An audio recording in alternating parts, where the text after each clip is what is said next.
Watch out na lang sa akin. Maya-maya pumasok muna ang housemate sa girls' bedroom habang kinausap ni Kuya si Jazz sa confession room. May espesyal akong task na ibibigay sa'yo. Kulang pa sa gamit at pagkain ang mga housemates. May inihanda ako sa storage room.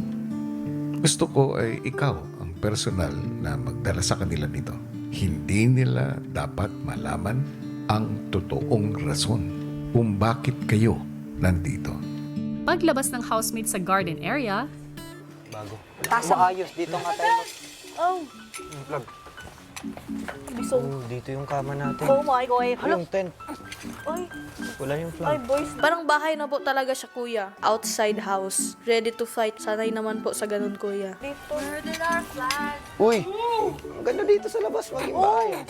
It's a camping. It's a new experience. Like, oh, crazy. Thank you, kuya. Thank you po, kuya. Sa amin po, kuya, walang aircon. Talagang nasanay po at sobrang init din po sa aming bahay, kuya. Pero okay naman po, kuya. Nakasurvive naman po at saka may hangin. Thank you so much. Kuya, swear to God, hindi ko ine-expect na doon kami matutulog sa garden, kuya.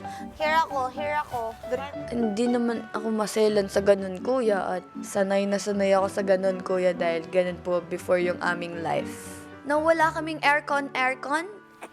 Wala man lang una. Hey! Oh, may face towel kayo. Kahit nga okay lang ako dito sa labas, basta yung pang gabi ko okay. skincare, please. Kuya, may skincare, please. Basket ko, kuya.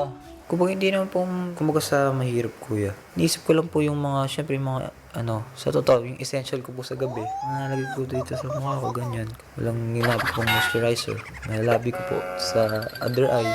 Di sa buhok ko po, may nalagay pong oil. Tapos yung sila nasa loob, ang saya-saya naka-aircon. Skincare, please. Tayo dito sa labas, ang init-init. Pimple on my face.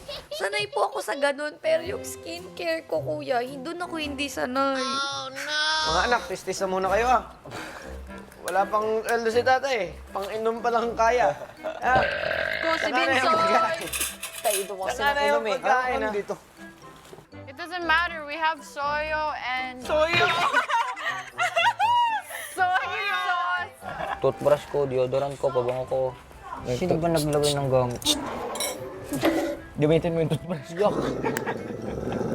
Laman akong deodorant, laman akong pang mukha, wala akong pang... JB's problem number 1, skincare. Gets kita. Actually though, Edible. edible. Edible. Let's go. I was excited, kuya, kasi parang new experience po, kuya. Like, it's so nice to say na I live just outside your house, kuya. That's like new thing kasi we've been sleeping po sa room, kuya. So, nasa labas kami and I was like, oh, this is kind of cute, kuya, kasi parang camping lang. Hanggang dyan lang tayo. Later na ba? Kuya! Sira pa yung higaan. Hindi, na ano yan. Napilo yan. Higa sana ako eh. Folding bed yan eh. Napilo yan. Di na ayos. Susubsob yung tao dito eh. Higa lang ako, kuya. Malungkot na nga ako. Lulungkot pa lalo. Subog pa higaan. Habang nag-a-adjust ang housemate sa kasalukuyan nilang sitwasyon, si Jazz naman naghahanda na sa kanyang pagbisita sa kanila.